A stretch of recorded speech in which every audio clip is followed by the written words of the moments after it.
Assalamualaikum warahmatullahi wabarakatuh. Melanjutkan pembahasan lafal yang terdapat pada kitab Matan Ajrumiyah. Dibahas dengan menggunakan alfiyah dan juga menggunakan ajrumiyah. Di mana pembahasan ini adalah setiap lafal. Dari masing-masing lafal ditentukan apakah itu kalimat isim, fi'il, huruf isim, semua jenisnya, fi'il, semua jenisnya ditentukan. Materi sebelumnya adalah sampai pada lafal ja'a. Ja'a sudah ditentukan adalah fi'il, fi'ilnya adalah fi'il mujarrad yang 3 huruf, jadi sulasi mujarrad, kemudian mabni. Fi'il madhi hukumnya mabni, ja'a mabni fathah, huruf terakhir dibaca fathah. Jika ada waw jamak fi'il madhi maka mabni dhammah, kataba menjadi katabu. Kemudian ja'a adalah maklum. Apa cirinya madhi maklum? Huruf pertama dibaca fathah, ja. Jadi ada maklum, ada majhul. Maklum artinya aktif, sedangkan majhul artinya pasif. Seperti nasara adalah maklum, fi'il madhi mabni fathah, juga mabni maklum. Mabni fathahnya ra, huruf terakhir dibaca fathah. Mabni maklumnya adalah na, nasara, huruf awal dibaca fathah. Berarti kalau aktif nasara zaidun, nasara menolong, sudah menolong, karena fi'il madhi bermakna sudah. Nasara zaidun, sudah atau telah menolong. Siapa yang menolong? Zaidun, siapa? Zaid. Nah, di sini yang melakukan pertolongan adalah Zaid. Yang melakukan pertolongan adalah Zaid. Tapi kalau majhul itu artinya pasif. Umpama lafal nasara dijadikan majhul, maka huruf pertama di dhamma, cirinya madhi majhul, huruf pertama di dhamma, sebelum akhir dibaca kasroh. Nasara menjadi nusirah. Artinya sudah atau telah ditolong. Kalau tadi nasara zaidun, telah menolong zaidun siapa Zaid, telah memberikan pertolongan zaidun siapa Zaid. Nah, sekarang kalau nusirah maka telah ditolong, bukan memberikan pertolongan lagi, tapi telah ditolong zaidun siapa Zaid. Yang mendapat pertolongan ketika majhul adalah Zaid. Tapi kalau maklumnya adalah Zaid yang melakukan pertolongan. Itulah bedanya antara maklum dan majhul. Baik, kita urai. Wa aqsamuhu, dan adapun bagian-bagian kalam, dan adapun bagian-bagian kalam di sini karena hunya kembalinya pada lafal al-kalamu huwa al-lafdul murakkabul mufidu bil wad'i. Rukunnya kalam ada 4, kalam sendiri. Rukunnya kalam itu sendiri ada 4. Apa? Al-lafdu harus lafal. Yang kedua, al-murakkabu harus tersusun 2 kalimat atau lebih. Kemudian yang ketiga harus berfaedah. Artinya dapat memberikan penjelasan atau pengertian pada si sami. Bisa difahami oleh si pendengar. Bisa difahami oleh si pendengar. Jadi mufid, berfaedah. Yang keempat adalah bahasa Arab. Ada yang juga disengaja. Nah, di sini wa aqsamu, dan adapun bagian-bagian kalam, salah satu itu ada 3. Artinya adalah kalam itu tersusun dari 3 ini. Kalam itu tersusun dari 3 ini. Tapi tidak harus dari kesemuanya. Bisa saja rupanya yang 3 apa saja? Ismun, 1 tersusunnya dari isim. Ada kalam itu yang berupa susunnya adalah isim. Wa fi'lun yang kedua fi'il. Wa harfun yang ketiga huruf. Huruf yang bagaimana? Artinya huruf ini masih disifati di sini. Huruf yang bagaimana? Ja'ah yang datang. Apa huruf? Limaknan bagi makna. Artinya huruf yang mempunyai makna. Bukan huruf hijaiyah. Bukan alif ba ta sa. Ba ta sa. Tapi itu adalah huruf yang mempunyai makna. Jadi kalam itu tersusun tidak harus ketiga-tiganya ini. Bisa saja terdiri dari isim. Hadza kitabun. Mubtada dan khabar. Hadza adapun ini, kitabun itu kitab. Itu sudah kalam. Tersusun dari dua kalimat. Mubtada, khabar. Bisa difahami. Lafal. Bahasa Arab. Jadi hadza kitabun. Hadza. Adapun ini, kitabun itu kitab. Memberitahu bahwa ini adalah kitab. Ini sudah kalam. Kenapa? Karena sudah ada 4 unsurnya. 4 rukunnya sudah ada semua. 1, lafal. Hadza kitabun sudah lafal. Apa yang dimaksud dengan lafal? Artinya suara yang mengandung sebagian huruf hijaiyah. Terdapat huruf hijaiyahnya. Yang kedua, tersusun. Hadza kitabun tersusun 2 kalimat. 1 hadza, 2 kitabun. Yang pertama hadza menjadi mubtada, yang kedua adalah menjadi khabar. Hadza kitabun.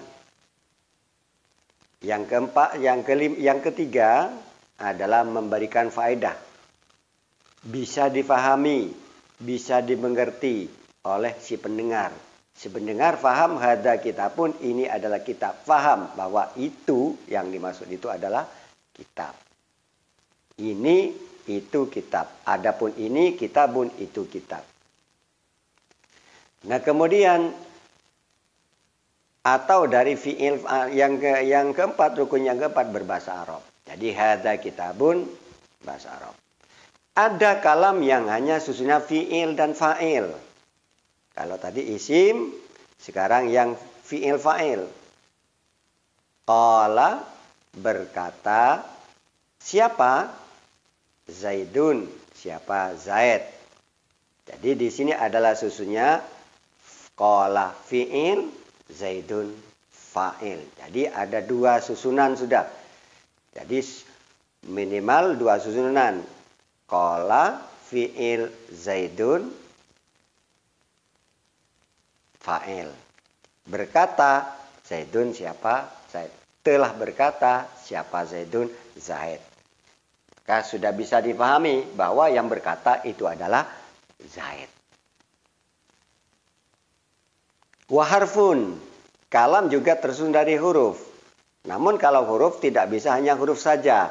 Huruf harus gandeng dengan isim atau juga gandeng dengan fi'il. Tapi kalau isim bisa isim saja, yang fi'il bisa fi'il saja. Dengan demikian. Jadi wa harfun huruf. Zahaba Zaidun ilal madrasati. Zahaba telah berangkat. Siapa? Zaidun Zaid.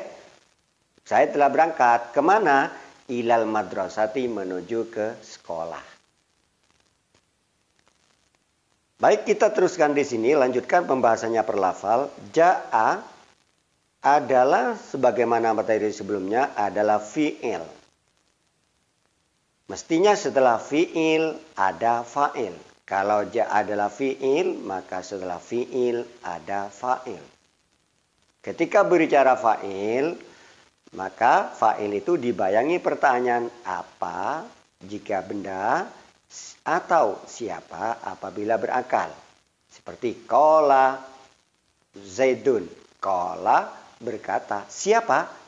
Zaidun Zaid. Jadi bukan apa, tapi siapa yang berkata Zaidun Zaid. Nah, kalau benda atau tidak berakal, maka fa'ilnya menggunakan bayang pertanyaan apa bagi yang tidak berakal. Baik, dilanjutkan. Ketika berbicara fa'il, maka fa'il itu ada dua. Ada fa'il itu dhohir, ada fa'il bentuknya dhamir. Apa fa'il dhohir itu? Tertulis jelas setelah fi'il. Seperti koma telah berdiri. Siapa? Zaidun, Zaid. Jadi yang berdiri di sini adalah Zaid.